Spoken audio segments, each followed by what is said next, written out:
$1 দামে, সেখানে যুদ্ধের আগে যেটির দাম ছিল $10।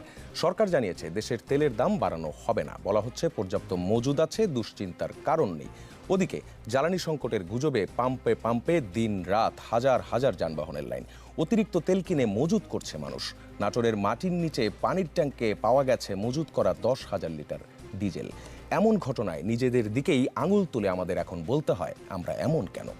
ওদিকে চাঞ্চল্যকর খবর, শরীফ ওসমান হাদি হত্যা মামলার মূল আসামি ফয়সাল করিম ও আলমগীরকে গ্রেফতার করেছে ভারতের পুলিশ।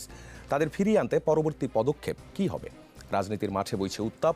বিরোধী জোটে থাকা এনসিপির অভিযোগ, সরকারের ভেতরেই আওয়ামী লীগকে পুনর্বাসনের চেষ্টা চলছে। অন্যদিকে বিএনপি মহাসচিব বলেছেন, শেখ হাসিনা বিদেশে বসে দেশকে অস্থিতিশীল করছে। আর এসবের মাঝেই আমাদের চিন্তায় ফেলছে রাজনীতিতে নারীর অংশগ্রহণ কমে যাওয়ার পরিসংখ্যান। এসব নিয়েই আজ আমাদের আলোচনা। আমাদের সঙ্গে যুক্ত আছেন বিএনপির সহ আন্তর্জাতিক বিষয়ক সম্পাদক অ্যাডভোকেট ফাহিমা নাসরিন মুন্নি।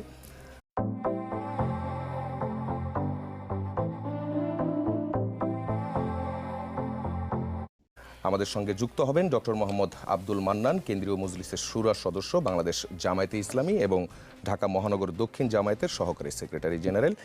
এবং আমাদের সঙ্গে শুরুর দিকে যুক্ত হচ্ছেন যমুনা টেলিভিশনের কলকাতা প্রতিনিধি সুকান্ত চট্টোপাধ্যায়। শুরুতেই যেমনটা বলছিলাম, শরীফ ওসমান হাদি হত্যাকাণ্ডের যে মূল দুই আসামি, অর্থাৎ যারা গুলি করেছেন বলে এরই মধ্যে যে চার্জশিট দেওয়া হয়েছিল, সেই চার্জশিট পরবর্তীতে আবারও এখন সিআইডির তদন্তে রয়েছে।